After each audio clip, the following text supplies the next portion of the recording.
โอกาสสำหรับคนรักการร้องเพลงพบความมั่นใจมาพิสูจน์ได้ในโครงการเยาวชนสื่อสารรักเพลงไทยโดยสำนักงานพระคลังข้างที่ซีซั่น3เวทีระดับประเทศที่เปิดกว้างทุกแนวเพลงไม่ว่าจะเป็นเพลงลูกกรุงลูกทุ่งและเพลงไทยร่วมสมัยพร้อมชิงเงินรางวัลมากกว่า 500,000 บาทอย่าลืมสมัครกันเข้ามาเยอะๆนะครับอย่าลืมสมัครกันเยอะๆรับสมัครถึงวันที่15 กรกฎาคมนี้เวทีพิชิตความกล้าโอกาสก้าวสู่เส้นทางศิลปินรอน้องๆอยู่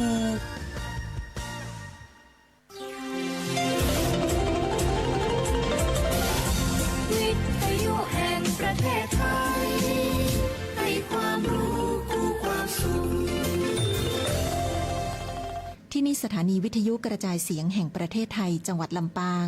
ทำการส่งกระจายเสียงในระบบ FM ความถี่ 97 เมกะเฮิรตซ์ จากนี้ไปเชิญติดตามรับฟังรายการวัฒนธรรมสัมพันธ์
สวัสดีเจ้าแฟนๆที่เคารพรักเจ้าวันนี้วันเสาร์เฮาถึงได้มาปะกันแล้วเจ้าเพราะว่ารายการวัฒนธรรมสัมพันธ์จะจัดขึ้นทุกวันเสาร์นะเจ้าเวลาบ่าย3 โมงหลังข่าวนะเจ้าวันนี้เป็นวันเสาร์ที่11เดือนกรกฎาคมพุทธศักราช2569นะเจ้าพี่น้องเป็นวันเดือน10เหนือนะเจ้าตรงกับ8ใต้เป็นวันแฮมเจ้าแฮม12ค่ำถ้าเดือน10นี่เสียวันอังคารวันเดียวนะเจ้าพี่น้องตามฮีดตามห้อยเนาะล้านนาเฮามันมีวันดีวันเสียก็รักษาไว้นะเจ้าบ่ให้สูญหายวันนี้ข้าเจ้าอยากจะบอกว่ามาพบมาปะท่านได้เนี่ยเพราะว่าต่างสวทลำปางเนาะ97 เมกะเฮิรตซ์ FM 97 เมกะเฮิรตซ์แห่งนี้ได้จัดสรรเวลาให้นะเจ้าโดยประมาณก็45 ถึง 50 นาทีให้เขาได้มาปะมาพบกันนะเจ้าเนาะวันนี้ข้าเจ้าดีใจแต่เนอได้มาจัดรายการสดนะเจ้าเนาะพี่น้องโทรเข้ามาอู้เอ่ยกับข้าเจ้าได้นะเจ้าเนอ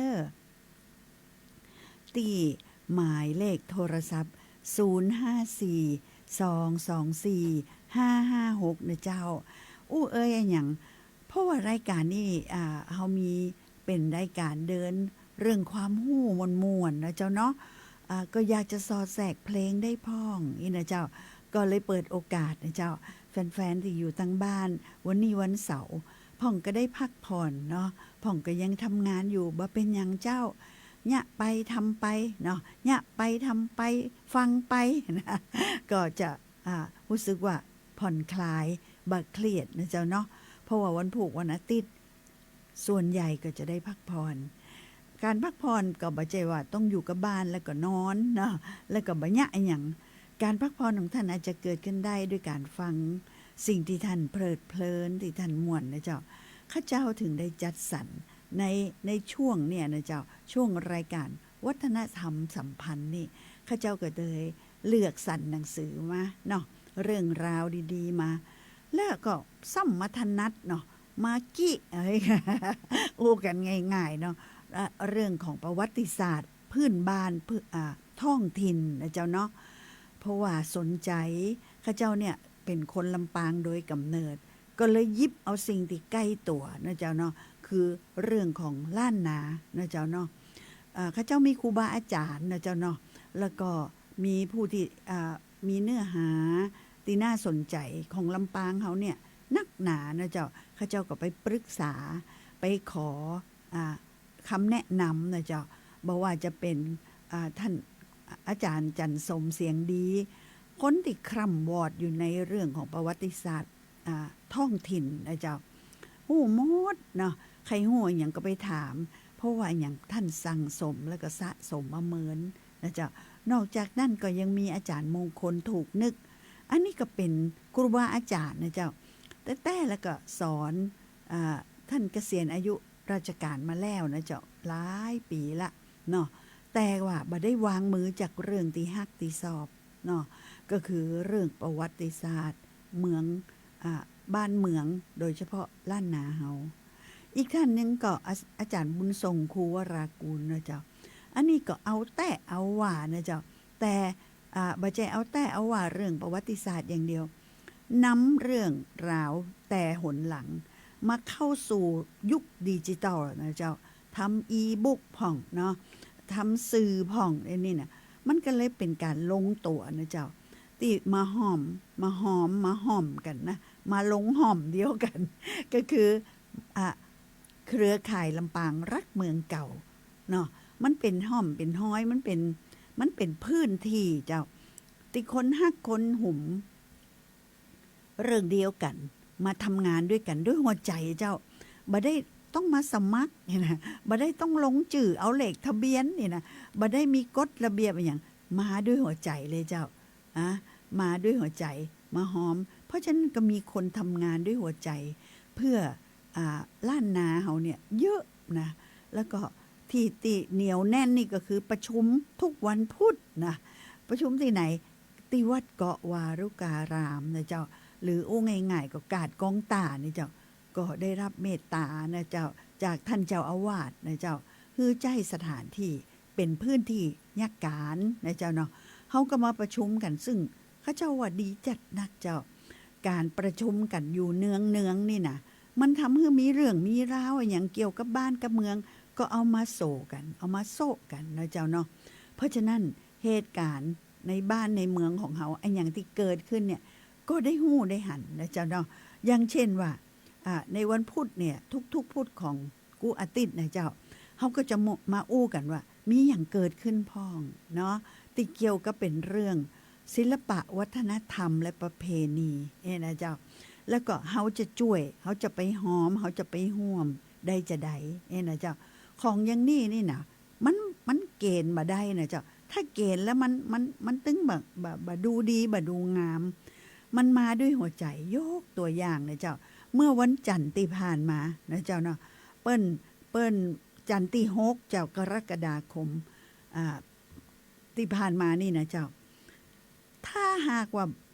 เฮาบ่มีเครือข่ายลำปางฮักเมืองเก่านะเจ้าหมู่พี่น้องเจ้าที่บ้านปงยางโคกเนาะห่างชัดก็จะยะในสิ่งที่เปิ้นเชื่อมั่นศรัทธายะขึ้นมาเองเป็นย่อมไปเนาะแล้วก็ฮู้กันเฉพาะวงในแต่ปรากฏว่าพอเฮามีปื้นตีของเครือข่ายลำปางรักเมืองเก่าเฮาก็สดับตรับฟังว่าโอ้เปิ้นมีประเพณีไหว้สาป่าละมีสักการะพระนางเจ้าจามเทวีที่บ้านที่ตำบลปงยางโคกเนาะเฮาต้องไปห่วมนี่อันนี้นะบ่ต้องสั่งเจ้าหัวใจบอกเลยเฮาต้องไปห่วมไปหอมนะเจ้าเปิ้นก็จัดงานกันณลานอนุสาวรีย์พระนางเจ้าจามเทวีตำบลปงยางโคกอำเภอห้างฉัตรจังหวัดลำปางแล้วเฮาก็ไปพบผู้คนที่เปิ้นมีหัวใจเดียวกันที่คนที่ระลึกนึกถึงบุคคลสำคัญเนาะกษัตรีในปันกว่าปีมาแล้วนี่นะจนพอแปลงลานเนาะเจ้าลานอนุสาวรีย์พระนางเจ้าจามเทวีติปงยางโคกพี่น้องได้ฟังรายการนี้แล้วก็จะหู้เพิ่มขึ้นเหมือนแค่เจ้าเนาะเป็นว่าอันเนาะถ้าใจศรัทธา ใจฮักใจหุ่มไปหอมไปห่วมได้นะเจ้าในครั้งต่อๆไปที่ข้าเจ้าจะเล่าให้ฟังว่าติปุ้นมีหยังติเพ่มีหยังหรือแม้แต่ติบ้านท่านมีเรื่องราวมีประเพณีนะเจ้ามีการสืบ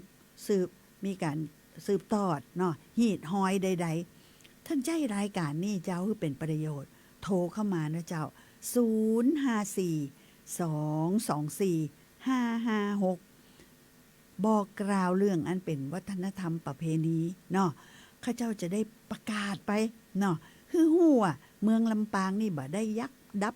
ดักนะบ่ได้ดักปิงเย็นวอยติปุ้นเปิ้นมีอีหยังติเพ่เหนือมีหยังใต้มีหยังเนาะเฮาจะได้ฮู้ว่าเฮาบ่ได้หยุดเฮาบ่ได้ย้อนนะไปเอาเรื่องราวดีๆแต่อดีตเนาะแต่เฮาบอกว่าอดีตสอนในอย่างเฮาแล้วเขากำลังสืบตอดจะได้อีก็ได้นะเจ้าโทรเข้ามาเต้อเนาะจะประชาสัมพันธ์ให้ขอให้เป็นเรื่องราวดีๆที่ส่งเสริมแล้วก็สนับสนุนสิ่งดีงามของบ้านของเมืองยังก็เจ้าได้ฟังแต่เจ้านี่นะเจ้าออกอากาศตังสถานีวิทยุแห่งประเทศไทยเป็นข่าว7 โมงเจ้าแห่งซ้ำปรากฏว่าข่าวเป็นบอกว่าตอนนี้นะเมืองพะเยาเนี่ยเปิ้นกำลังรื้อฟื้นเรื่องของประตูเมืองเก่าของเปิ้นข้าเจ้าก็ฟังด้วยความตั้งใจนะเป็นว่าเมืองพะเยาหรือภูกามยาวเนาะเปิ้นบ่ใช่จังหวัดน้อยนะอย่ามองเปิ้นจะนั่นในอดีตเนี่ยเมืองเนี่ยเป็นอาณาจักรนะเจ้าอาณาจักรภูกามยาวคิดดูแล้วว่าเจ้าฟ้าเจ้าแผ่นดินเปิ้นเนี่ยเนาะเป็นกษัตริย์ขึ้นมาครองเมืองพะเยาในอดีตเนี่ยนะขึ้นมาได้เนี่ยเปิ้นมีประตูเมืองถึง8ประตูมันถ้าจะหายไปแล้วเนาะแต่ปรากฏว่าข้าเจ้าคิดว่าอันนี้ฟังบัดทีเนาะว่าหน่วยงานใดเป็นว่าน่าจะเป็นผังเมืองก็จะได้เนี่ยนะเจ้าหรือบ้านก็เป็นรัฐนี่แหละเนาะหน่วยงานของรัฐเนี่ยที่อยากจะรื้อฟื้นโอ้เปิ้นอย่างมามองการไก่เนาะลวกแหลมแต่เปิ้นเห็นเลยเจ้าว่าศักยภาพเปิ้นมีทุนเดิมนี่เปิ้นมีนะเจ้าเปิ้นบอกว่าเปิ้นจะรื้อฟื้นมาเปิ้นจะมีประตูต่างๆเนาะประตูนี่ไปแป่ไปน่านนะประตูนี่ลงลำปางนะประตูนี่ไปทางเมืองใกล้ชิดนะเจ้าเปิ้นรื้อฟื้นขึ้นมาอย่างของนี่คือทุนเดิมนะเจ้าโอ้โหมันจะส่งเสริมคนพะเยาเองก็จะภูมิใจเนาะบ้านเมืองข้านี่บ่ใจมีเป็นเมืองที่มีอายุหนาเก่าแก่มีเปิ้นห้องว่ามีประวัติเนาะบ่ใจอันเมืองน้อยๆเฮ้ล่ะเป็นเมืองน้อยๆเมืองหนึ่งเมืองผ่านนะเปิ้นจะภูมิใจและแน่นอนพอมีประตูต่างๆมันจะต้องมีประวัติเนาะว่าเมืองประตูนี่ชื่อนี่เนาะไปเมืองนี่มีการติดต่อกันในอดีตจะใดเอาล่ะมันแปลว่ามีสตอรี่ข้าเจ้าก็ซัดกำฝรั่งก็หมายความว่ามีเรื่องมีราวมีเจนเนาะเล่าไปถอยหลังได้ท่านผู้ฟังเจ้ามันมีสิ่งบอกเหตุว่าเปิ้นส่งเสริมอันนี้เพราะอย่างเพราะมันเป็นทุนหมู่เฮาเชื่อว่าเรื่องของการท่องเที่ยวเนี่ยเป็นเรื่องหนึ่งที่จะนำมาซึ่งการเพิ่มพูนในด้านเศรษฐกิจได้แน่นอนพะเยาเปิ้นบ่ละเว้นเจ้าทุนอันงดงามนี้เปิ้นรื้อฟื้นขึ้นมาเช่นเดียวกันเมื่อปิกมาที่เมืองลำปางข้าเจ้าก็อยากคือได้รับการส่งเสริมเนาะขนาดว่าเฮาเนี่ยเปิ้นเขียนเลยนะเจ้าจารึกเลยนะในบทกำหนดบทบาทเลยว่าเมืองลำปางเนี่ยเป็นเมืองโบราณเมืองที่จะต้องอนุรักษ์นะเจ้าเนาะข้าเจ้าก็เลยว่าถ้าจะอนุรักษ์มันก็ต้องลุกขึ้นมาเนี่ยอย่างสักอย่างเนาะปรากฏว่าข่าวที่ออกมาเมื่อวันอังคารที่7เนี่ยตะกี้ข่าววันที่6นะเจ้าปรากฏว่า มีโครงการวางแล้วก็จัดทำผังเมืองรวมของเมืองลำปางเจ้านี่เฮาก็บ่ได้หยุดดึงอยู่นะเจ้าที่ห้องประชุมลำพางจั่น4สารกลางเฮานี่นะเจ้าเปิ้นก็ห้องกันมานะห้องกันมาหมายความว่าเชิญประชุมเพื่อกำหนดเขตผังเนาะแล้วก็วิเคราะห์กันแล้วก็จัดทำร่างผังเมืองรวมขึ้นเนาะโอ้อันนี้ก็ดีใจได้เนอะปรากฏว่าเครือข่ายลำปางรักเมืองเก่าได้รับเชิญคือเข้าไปห่วมเส็งกันด้วยก็เป็น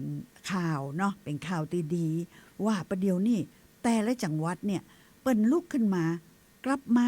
มองทุนตีเดิมตีมีอยู่ในบ้านในเมืองตัวเก่าเนาะท่านผู้ฟังที่ฟังข้าเจ้าอยู่ท่านจะอยู่ไหนกระจังนะเจ้าจะอยู่ประตูตาลประตูนกกด ประตูอันอย่างก็อันอย่างสร้อยก็ เดี๋ยวก่อนนึกก่อนนะที่รอบๆเมืองลำปางเนี่ยเจ้าโทรเข้ามาเล่าเลยว่าท่านอยู่ตัดประตูไหนนะเจ้านะข้าเจ้านี่ก็จะอยู่แถวเกยอยู่แถวประตูใจนี่นะเจ้าท่านก็โทรมาแค่บอกนั่นน่ะจะได้หู้ว่าลำปางมีกี่ประตูแต่ละประตูนี่มีชื่อหยังนะที่ของพะเยานะเจ้าเปิ้นบอกว่าเปิ้นมีครบหมดเปิ้นหาได้ชื่อ8ประตูแต่ณบางแห่งเนี่ยประตูเรานั่นมันทลายมันสูญไปแล้วลาภนาศูนย์ กลายเป็นบ้านเป็นอย่างของคนไปแล้วแต่นี่นะเจ้าชื่อประตูยังไปปรากฏอยู่เนาะเป็นชื่อวัดก็มีใกล้ๆหั่นนะหรือเป็นที่สำคัญอย่างซึ่งหมายได้ว่าเคยเป็นประตูหนึ่งของบ้านของเมืองเนี่ยข้าเจ้าว่าโอ้โหมันกำลังเกิดอย่างขึ้นข้าเจ้าเชื่อว่าได้รับการส่งเสริมเนาะแต่ละจังหวัดเนี่ยคงจะได้รับการส่งเสริมสนับสนุนฮือรื้อฟื้นเนาะสิ่งอันเป็นทุนของบ้านของเมืองเนาะหมู่เฮาเจ้าลำปางเจ้าละกอนเจ้าละปูนเจ้าเจียงใหม่เจ้าทะล้านนาทั้งหลายนะเจ้าอย่ามีความหู้หรือมีเรื่องราวดีๆเล่าสู่กันนะเจ้าแล้วเฮาก็ตื่นตัวเนาะที่จะยะฮือบ้านเมืองของเฮาเป็นเมืองน่าอยู่บ่ใช่เมืองผ่านแล้วผ่านเลยเป็นเมืองที่ต้องห้ามพลาดนะคะเนาะเอามาช่วยกันใจรายการนี้เป็นรายการประกาศออกไปเจ้าบางทีเจ้าหน้าที่เลยอย่างเพิ่นก็อยากได้ข้อมูลน่ะเจ้ารายการนี้อาจจะเป็นประโยชน์ต่อการสร้างบ้านแปลงเมืองในยุคใหม่ของเฮาก็ได้นะเจ้าพี่น้องก็โทรเข้ามาอูเอ๋ยกับข้าเจ้าใดที่054-224-556นะเจ้าข้าเจ้าจะถือว่าเป็นการร่วมกันอนุรักษ์รักษา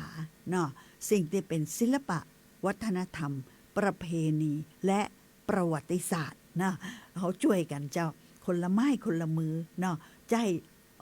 ยึดเอาเวลาเนี้ยเนาะ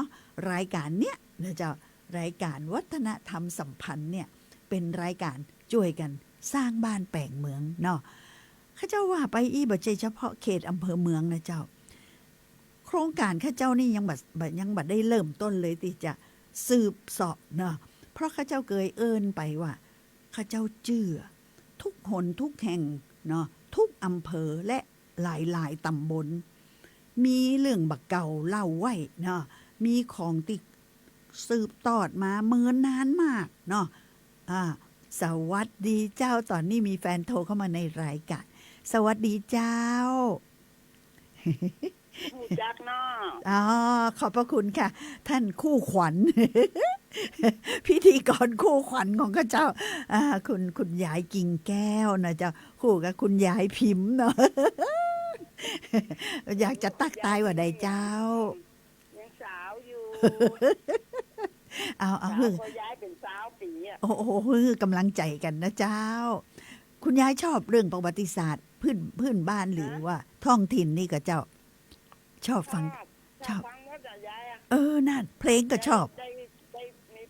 มีความรู้ประดับความรู้โอ้เจ้าดีจังเลยพอย้าย มีความหูน้อ อ๋อย บ่เอายาย ฟัง ห้ามถล่มตัวย ายก็อยู่ บ่ได้ถล่มในอูแต่แต่ เจ้าอ่า ก็อย่างก็ยายก็อยู่ประตูใจเนอะ อ่า ตอกสีนวล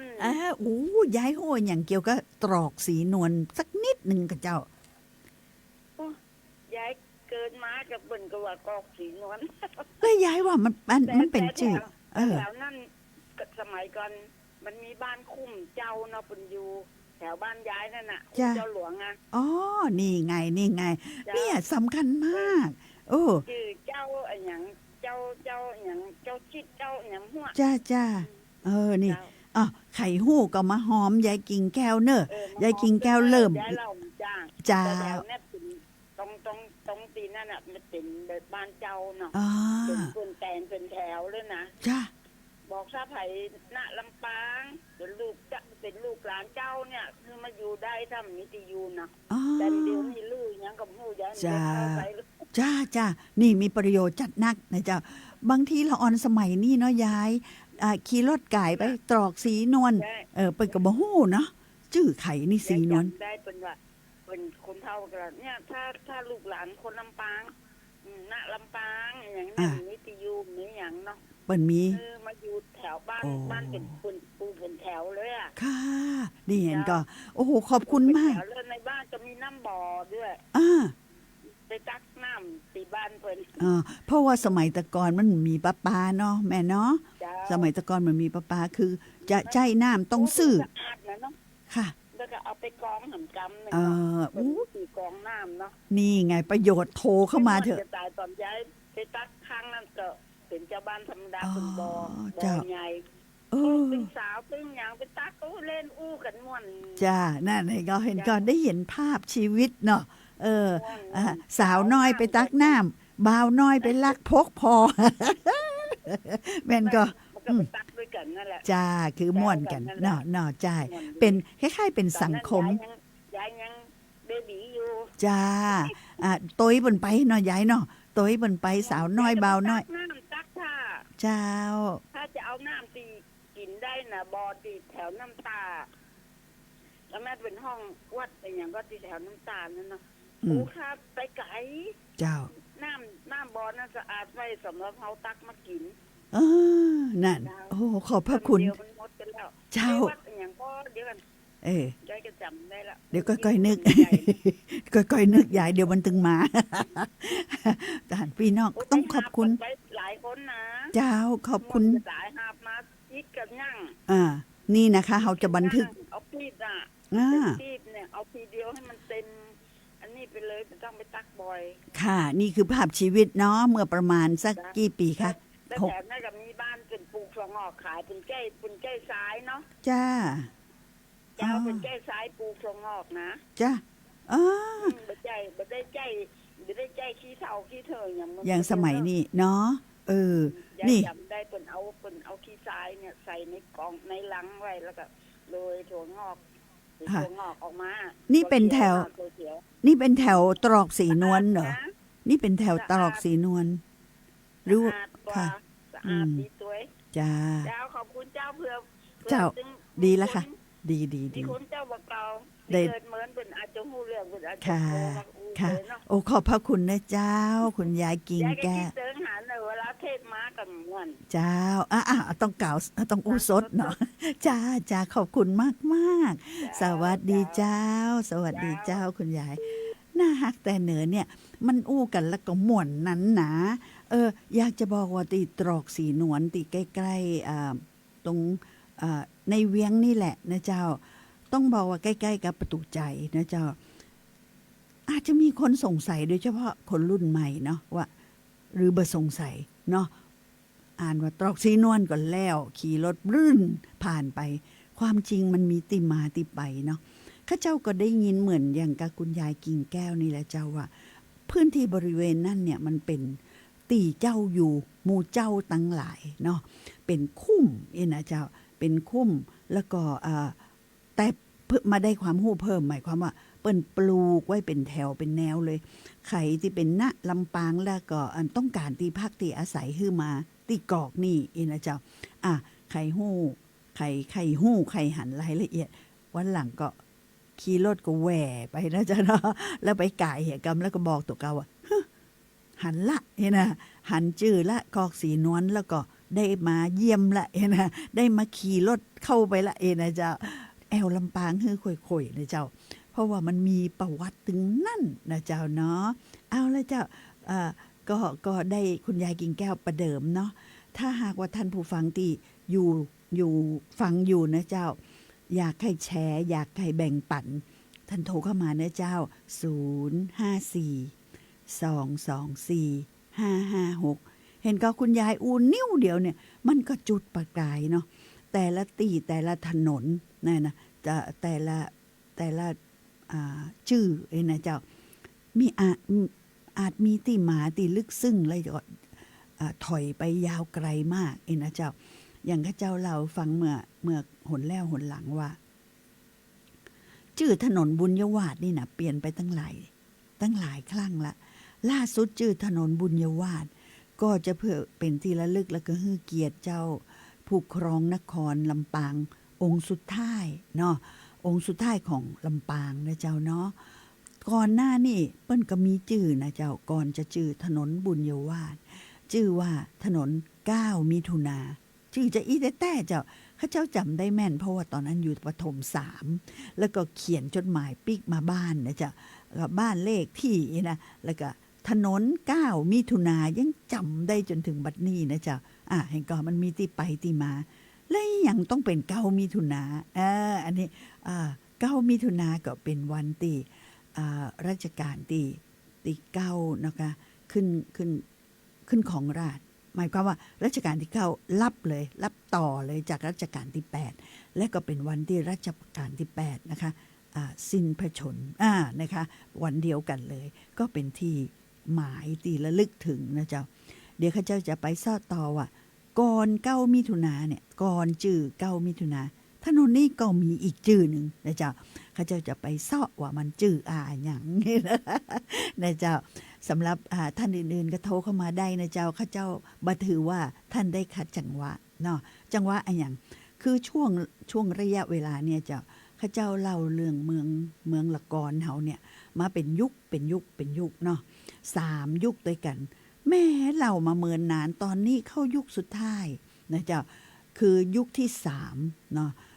ซึ่งเป็นยุคที่เริ่มต้นสมัยประมาณปลายนะกรุงธนบุรีนะเจ้าแล้วก็มาสิ้นสุดเอาสมัยรัชกาลที่5นะเจ้านี่อย่างเอาอย่างนี้ก็เพราะว่าในสมัยรัชกาลที่5เนี่ยนะเจ้า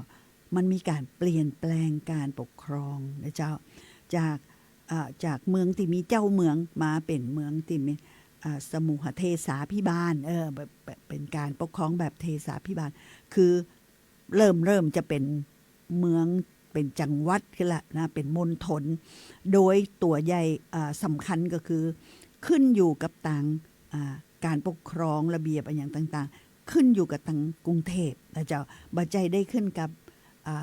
เจ้าเมืองอีกต่อไปแล้วแต่ก่อนนี้เจ้าเมืองเจ้ามีอำนาจเบ็ดเสร็จเบ็ดนะ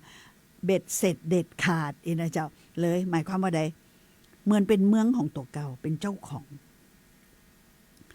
เก็บสวยสาอากรเข้าปุ่มเขายุ่งตัวเองได้นะเจ้าแล้วก็ส่วนหนึ่งก็ส่งนะบรรณาการมาอย่างกรุงเทพเห็นก็ความจะห้องว่าจะได้อำนาจมันต่างกัน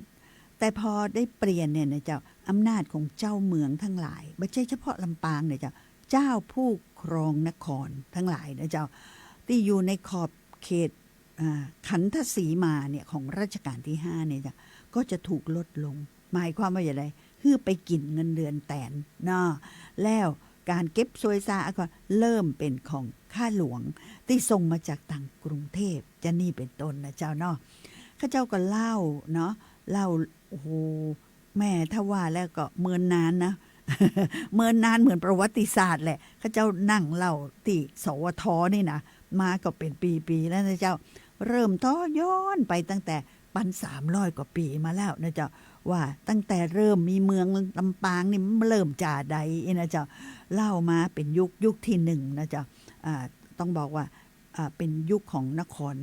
ครขีลางนะพอยุคที่2นี่ต้องบอกว่าเป็นยุคเป็นห้องหลายชื่อนะเจ้าแบ่งกันพ่องก็ว่ายุคหริพุนชัยนะเจ้าแล้วก็พอยุคที่2นี่หมู่เฮาตั้งเครือข่ายรักเมืองเก่าก็ห้องว่ายุค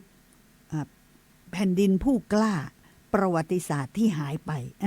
ยุคที่2นี่นะกินเวลาอีกประมาณ600 ปีเนาะยุคแรกน่ะ500 ปี600 ปีเนาะยุคที่2ก็มีมาอีก500 ปีนะเจ้ามาสิ้นสุดเอาตรงราวรัชสมัยของพระเจ้าตากสินนะเจ้าถ้าว่าพระเจ้าตากสินท่านก็นึกเอาเนาะว่าถ้าตั้งใต้เป็นราวพระเจ้าตากสินตั้งเหนือเฮานี่ก็เป็นราวปอเจ้าติบจางนะเจ้าลาวนั่นไล่ๆกันนะเจ้าเนาะแล้วที่ข้าเจ้าเอามาอ่านเนี่ยมันเป็นหนังสือที่สะท้อนเหตุการณ์นะเหตุบ้านการเมืองเนาะของล้านนาเฮานะของล้านนาเฮาแล้วมันสะท้อนได้จะได้มีฝรั่งเจ้าชื่อนายคาร์บอกนะสั้นๆก็นายบอกนะเปิ้นเป็นคนนอร์เวย์นะเจ้าเนาะเปิ้นมาแอวบ้านเฮาเจ้าในยุคนั้นเข้าท่าเนาะ100 กว่าปีมาแล้วมีฝรั่งเริ่มต้นน่ะมาแอวบ้านเฮาแล้วเป็นยังไงมาแล้วก็มาศึกษาเนาะจดเนาะทำบันทึกวาดภาพสิ่งต่างๆที่พบเห็นเนาะแล้วก็ได้ใบเบิกทางมาจากตังกรุงเทพนะเจ้าว่าขอให้เจ้าเมืองหัวเมืองทั้งหลายฮือช่วยต้อนรับนี่ฝรั่งคนนี้ด้วยเพราะเขาจะมาทำประโยชน์ให้เฮาเนาะสิ่งที่เขาจดบันทึกเนี่ยเป็นประโยชน์อย่างยิ่งซึ่งสมัยนั้นเนี่ยต้องบอกว่าพระเจ้าอยู่หัวของเฮาเปิดใจกว้างมากนะคะหมายความว่าบ่ได้รังเกียจรังงอนสู่เขาฝรั่งตาน้ำข้าวผมแดงนะน่ากลัวเป็นยักษ์นะบ่ได้เดี๋ยวมายึดครองบ้านเฮานี่บ่ใจความคิดของพระองค์ท่านเลยท่านกลับมองว่ามาเตอะกึดไอ้หยังมีหยังที่เป็นความฮู้เฮายินดีรับเนาะแม้แต่เรื่องศาสนานะเจ้าประเทศไทยก็ประเทศสยามก็ผ่านพ้นแม่มันเป็นเรื่องอะไรอย่างมันเป็นมินเมเหลือเกินนะเจ้ามินเมเหลือเกินคือจะได้ฝรั่งเปิ้นอยากมาบ้านมาเมืองก็เหตุผลหนึ่งก็คือมาเผยแพร่เนาะมาเผยแพร่ชักชวนคนเข้ารีดเนาะคือเปลี่ยนศาสนาเดิมไปสู่การเป็นศาสนาคริสต์ของเปิ้นนั่นนะเนาะซึ่งเป็นหน้าที่เปิ้นทำหน้าที่นะเจ้าเพราะในบัญญัติของศาสนาเปิ้นคือจะต้องไปเปลี่ยนให้คนกลับไปนับถือศาสนาของพระเจ้าซึ่งก็เขาต้องเข้าใจเนาะศรัทธาและความเชื่อมั่นของแต่ละชาติศาสนามันขึ้นอยู่กับความศรัทธาเนาะและความเชื่อเพราะฉะนั้นก็เขาก็ตอยดูอดีตนะเจ้าเมื่อเชื่ออย่างนั้นก็ต้องทำอย่างนั้นก็เดินทางร้อนแรมนะเจ้าข้ามน้ำข้ามทะเลไม่ใช่ประเทศสยามอย่างเดียวเจ้าเปิ้นไปหมดอ่ะเปิ้นไปพม่าเนาะเปิ้นไปอินโดนีเซียเปิ้นไปมาเลเซียไปอย่างไปสอนเนาะไปสอนเปิ้นไม่ได้ไปบังคับนะเจ้าเปิ้นไปสอนศาสนาเมื่อศรัทธาในพระเจ้าก็มาเป็นศาสนาเดียวกันจ้ะนี่มันขึ้นอยู่กับจิตใจซึ่งประเทศสยามเปิดกว้างเนาะศรัทธาสู่ศรัทธาพระเจ้าสู่ก็ไปนับถือแต่สู่ก็คือคนไทยนะเจ้าเพราะฉะนั้นการบีบกดเป็นห้องอย่างกดดันน่ะมันน้อยเนาะแต่ในบางประเทศในเอเชียนะเจ้าข้าเจ้าก็มีโอกาสได้ดูหนังเนาะโอ้โหหนังมันก็สะท้อนเนาะความจริงเนาะบ้างนะบ่ใช่ทั้งหมดในบางประเทศเนี่ยต่อต้านอย่างยิ่งเนาะไข่เข้ารีดนี่เป็นยับมาฆ่าเลยนะเจ้านั่นก็มีนี่คือเป็นลักษณะของแต่ละประเทศแต่อะไรแต่มันก็ซ้อนว่าสิ่งเหล่านั้นมันก็ผ่านไปปัจจุบันนี่เนาะมนุษย์ทุกชาติทุกภาษา พัฒนาและเปลี่ยนแปลงดีขึ้นนะคะจากการกดขี่บังคับจิตใจเหลือเกินนะเจ้าเนาะก็เป็นเปิดกว้างนะเพราะแต่ละแห่งแต่ละตีเข้าใจธรรมชาติของคน แล้วก็เข้าใจในคำว่าอิสรภาพนะเจ้าเนาะก็อูยาวไปถึงต่างประเทศละปิกมาบ้านเรา มาพบกับมิสเตอร์คาวบอกก่อนเนาะคาวบอกมาในช่วงรัชกาลที่5แล้วเหตุการณ์ที่เขาเจ้านำมาเล่าให้ท่านก็คือช่วงที่คาวบอกขึ้นมาล้านนาเจ้าเปิ้นมาเปิ้นมาก่ายที่เมืองลำปางถึง1 เดือนเนาะแล้วต่อจากนั้นก็ไปละปูนไปเชียงใหม่เนาะขณะที่ข้าเจ้าเล่านี่มันมาถึงเชียงใหม่แล้วนะเจ้า มาเล่าไปมาถึงเชียงใหม่แล้วกำลังม่วนเลยเนาะก็มีเวลาที่จะป๊อบเล่าให้ท่านบัดยาวมานก็ขอใส่เสียซะหน่อย นะเจ้าเนาะแล้วก็ขออนุญาตเล่าเหตุสักน้อยนะเจ้าเนาะจะบอกคือฟังก่อนจะเล่านี่ขอตักแฟนกำเตอคุณยายวอนนะเจ้าเปิ้นกรุณาส่งข่าวมาโอ้โหชื่นใจแต่เนอจะอีกาบ่ได้ละป้าพิมพ์กับน้องยุ้ยอยู่กัน2 คนกับป้ากิ่งแก้วเนาะคุณยายวอนเนี่ยเจ้าเปิ้นอยู่ชุมชนบ้านดงใจเนาะดงชัยตำบลซบตุ๋ยแม่ยินดีด้วยนะคะกับวิทยุใหม่ ยินดีด้วยวันนี้เปิ้นได้คุณยายวอนได้ของขวัญเป็นวิทยุใหม่เปิดฟังสวทจะอีกาประเดิมต้องสวทเนี่ยเจ้าเนอแล้วก็ฟังตลอดเลยขอบพระคุณนะเจ้าแล้วก็เป็นแฟนกันคือยืดยาวไปนานๆนะคะอาจจะบันทึกจื่อยะไว้นอกจากคุณยายทั้งหลายที่เป็นแฟนข้าเจ้านะเฮายายถึงนั่นกันนี่ คุณยายวอนนะเจ้าเป็นอีกแฟนท่านหนึ่งที่เข้ามาในรายการขอบคุณเจ้าขอบคุณที่ส่งเสียงมานะจ๊ะส่งเสียงเป็นตัวหนังสือน้องยุ้ยก็น่าฮักแต่เนื้อบ่เปิ้นบ่เว้นบ่ขาดโจดมาฮือเลยเจ้าหนแล้วนี่ข้าเจ้าอู้ถึงว่าเขาบอกเห็นคนเหนือเกี่ยวหมากนี่เนาะข้าเจ้าก็ถามไปในอากาศนี่แหละแต่กับคนเหนือเกี่ยวหมากนี่เนาะข้าเจ้านึกถึงว่าเกี่ยวเมียงไหนน่ะก็ยังบ่ได้รับคำตอบแต่ในที่เปิ้นบันทึกเนี่ยเจ้าเปิ้นบอกอ่านแล้วมันน่าจะเป็นมากกว่าเพราะเปิ้นว่าอันเปิ้นคนที่จะเกี่ยวเนี่ยมันใจก่อนจะเกี่ยวนี่เปิ้นเอาเครื่องทั้งหลายนะเจ้าอันมาตำใส่กินกับหมากใส่โคกน้อยๆที่มีลักษณะคล้ายกับปืนละออนเล่นเนี่ยเจ้าแล้วก็คล้ายๆกระบอกฉีดน้ำมันก็ถ้าจะเป็นหมากเนาะเจ้าเนาะที่ว่าตะบันหมากก็คือตำหมากใส่ในอัน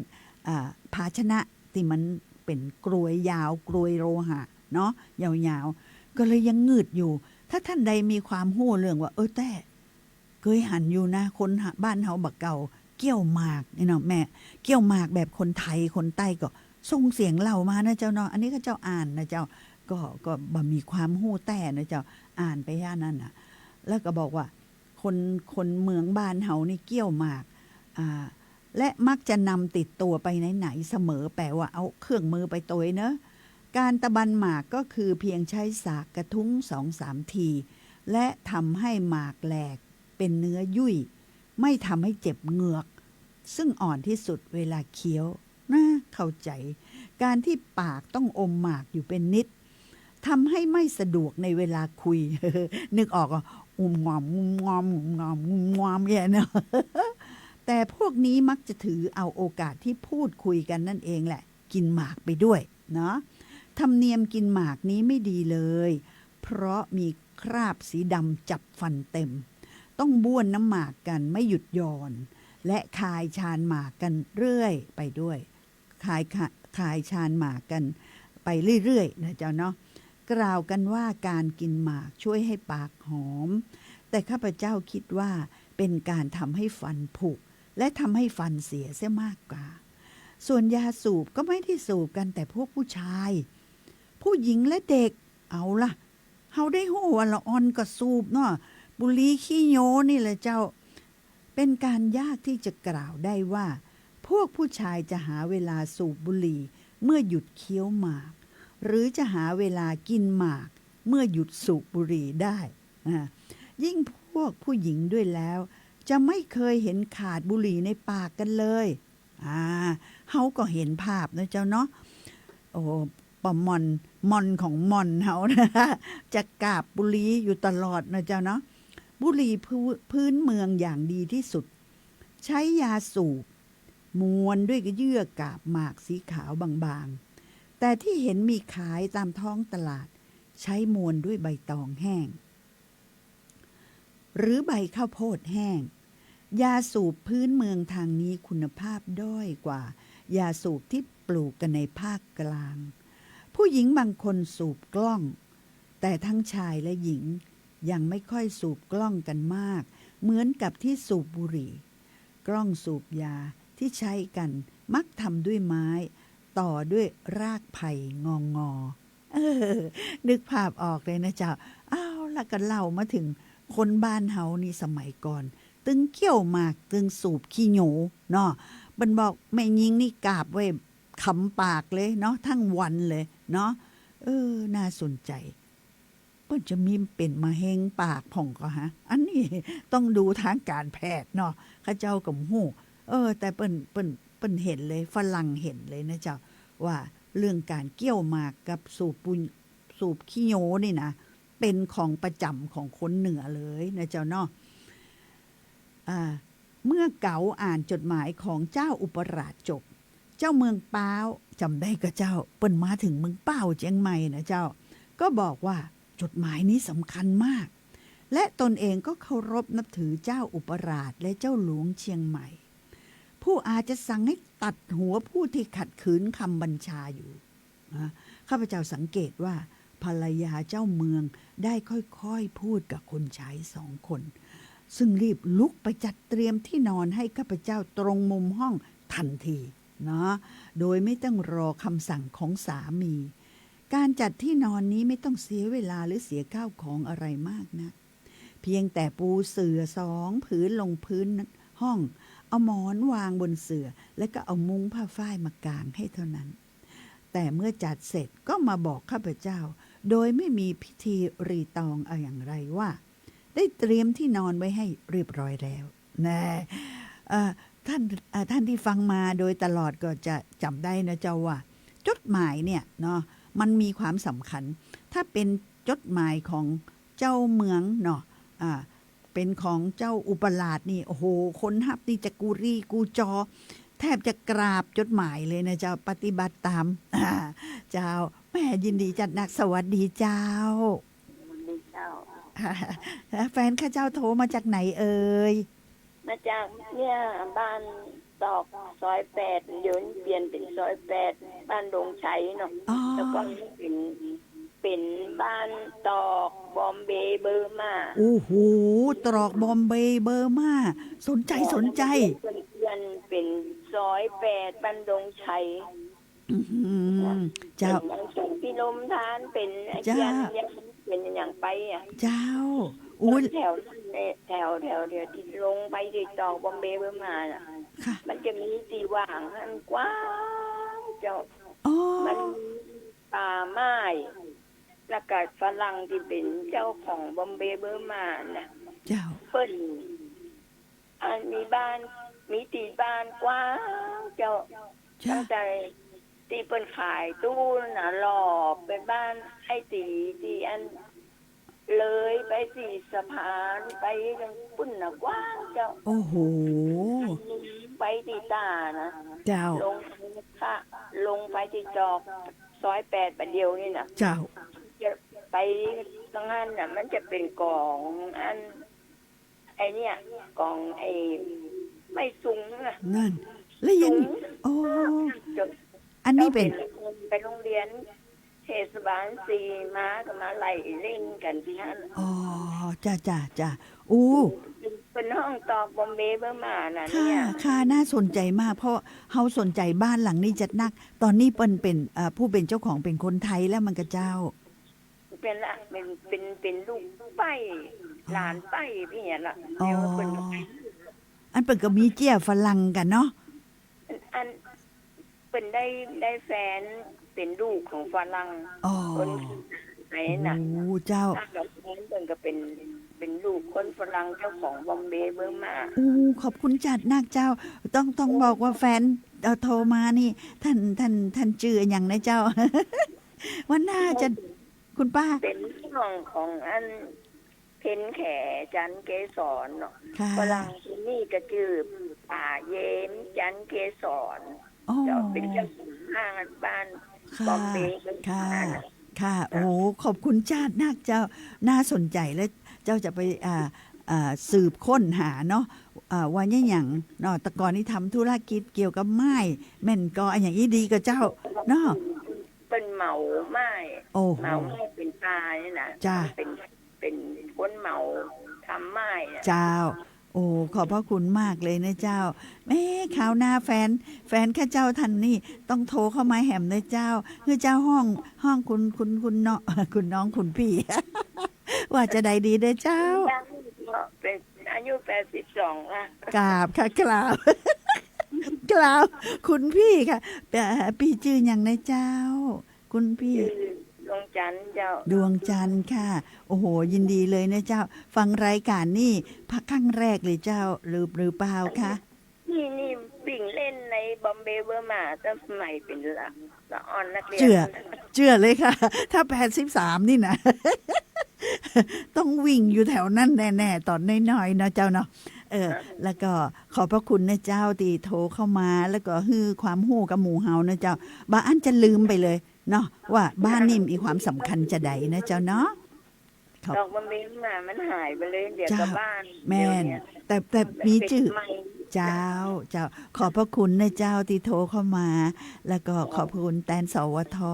ที่แฟนๆสนใจเรื่องราวแล้วก็ติดตาม